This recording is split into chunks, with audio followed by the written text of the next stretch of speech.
Hey everybody, been a while since I made a video or put out a video. Uh, I know this is like I kind of go off the wall sometimes with stuff, but um, this is just something that I've noticed because I've got some money in crypto, so I kind of over the past few years been looking at the charts and stuff.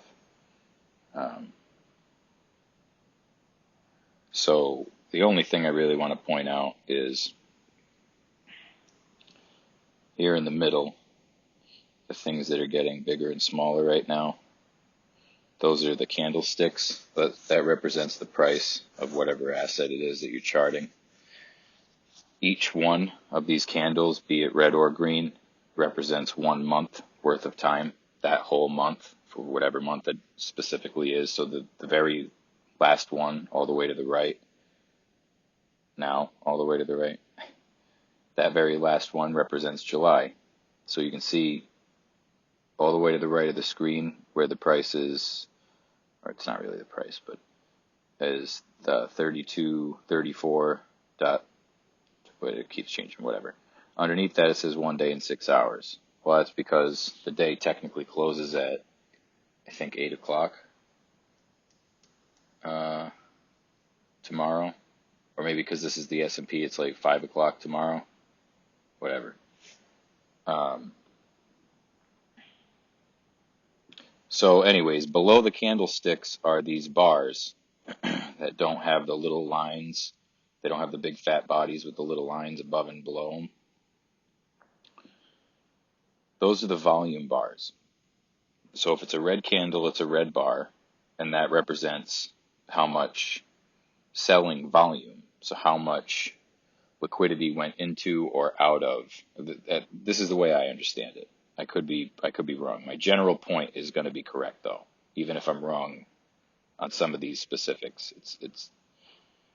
It's just not that important towards my point. But so it represents how much is coming in or coming out. If it's green, that means there's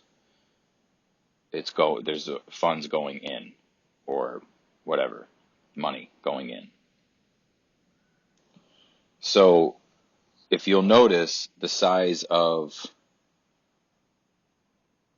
the total move for June, which would be the second from the right, green candle, and it looks kind of like a spinning top, like a top that you would spin and watch it spin on your table. If you see, the top of the little line to the bottom of the little line is roughly the same size move as what we have here for July. The only difference being that July's body, or the thick part of the candle, is significantly larger.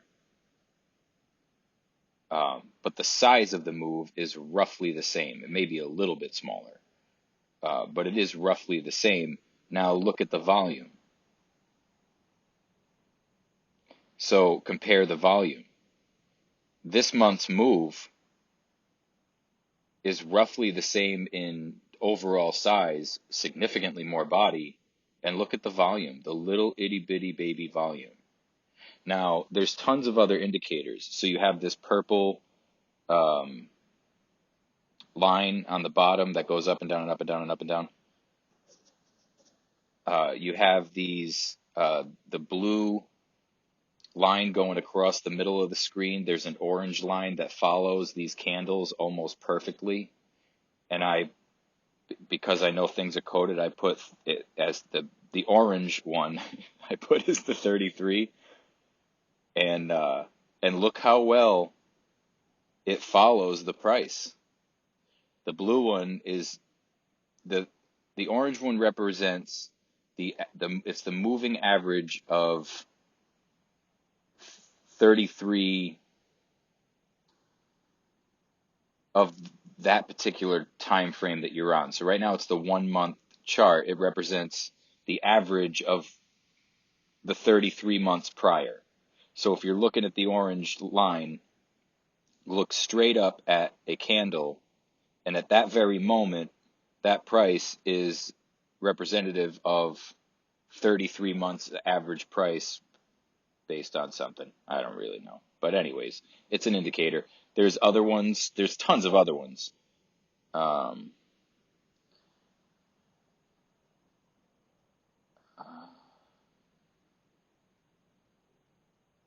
Indicators. So look at look at all these different indicators. All of these are different indicators that people can learn how to use to try to figure out what the next move is going to be, how big it's going to be, in which direction it's going to be, all this stuff. And they try to make money on it. The point I'm trying to make is all those indicators, what I learned when I first started looking into this stuff, what I learned is that the volume, these green and red bars just above the purple zigzag line at the bottom, those are the most important. They outweigh all the other stuff.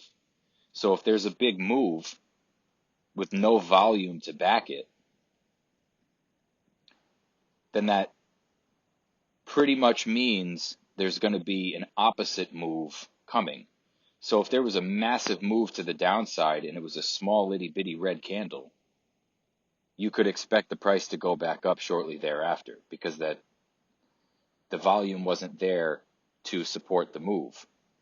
And that's what I'm seeing right here. And this is specifically, this is the S&P 500. So this is like a pretty good representation of the U.S. stock market. Excuse me. I'm a Marine. My bad. I'm not editing that out.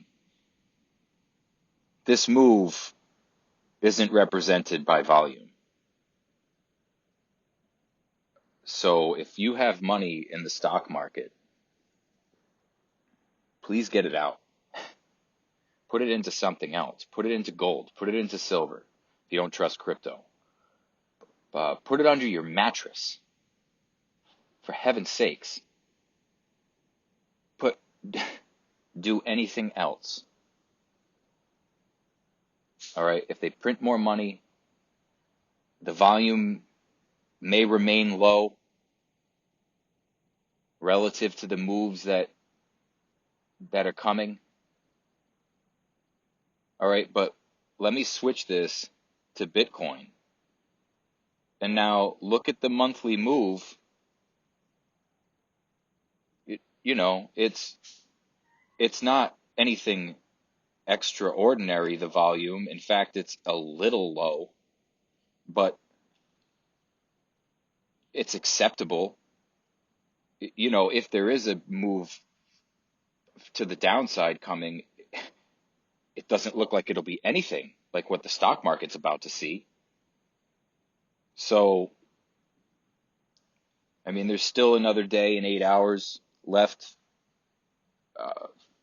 for some liquidity to come in and pump that volume up here in both, but this S&P, to me, that looks foolish. I mean, that's foolish. This is like a 200-point move, and the volume is the smallest it's been in well over a year. And look at when the volume was super small, right above the letter U in volume that I just highlighted here. That one, that little itty bitty one, and then look what happened. And look at the little move. I don't know if this makes sense to many of you guys. This isn't the type of video I'm normally going to make. I'm just letting you know, like, I see this as part of the coming economic collapse. I believe that these two red candles here that I'm highlighting right now, those two red candles, I think that signified the beginning of that. And these four green candles, starting from the middle, going to the right, that may be a dead cat bounce. And there may be more dead cat bounces to come. But I'm thinking I'm thinking these prices might go down to the 400 to 800 levels, which hasn't been seen since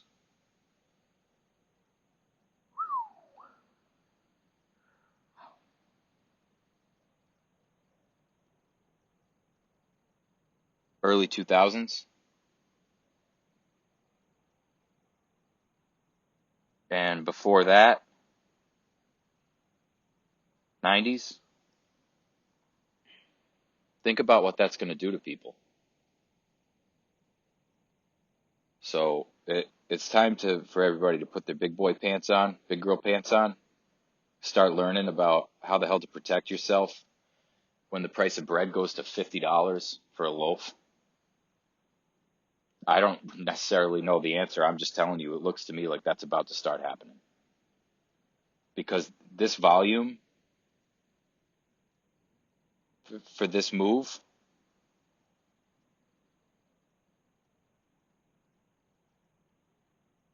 that's pretty low.